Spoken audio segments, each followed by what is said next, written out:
ბათუმობის დღესასწაული გრძელდება ორგანიზატორების გადაწყვეტილებით მეორე სათხესასწაულო დღე მთლიანად სპორტულ ღონისძიებებს დააეთმო. სპორტული აქტივობები დილის 12 საათიდან დაიწყო და საღამოს 7 საათამდე გაგრძელდება და მასში მოყვარული და პროფესიონალი სპორტსმენები არიან ჩართული. დილიდან აიღო სტარტი შეჯიბრებამ თევზჭერაში, რომელშიც 18 მეთევზე ჩაერთო. მეთევზეები 6 მაისის პარკში ნურგელის ტბის მიმდებარედ განლაგდნენ.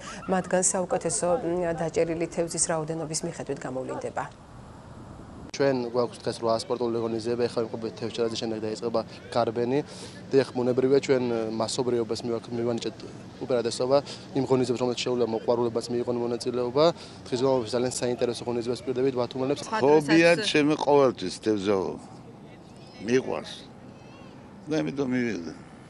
დაიჭირეთ ჯერამე არის თევზი? 2 წელი არ არის თევზი. რა არის საჭირო იმისთვის რომ გაიმარჯვოთ? თევზი უნდა იყოს წყალში.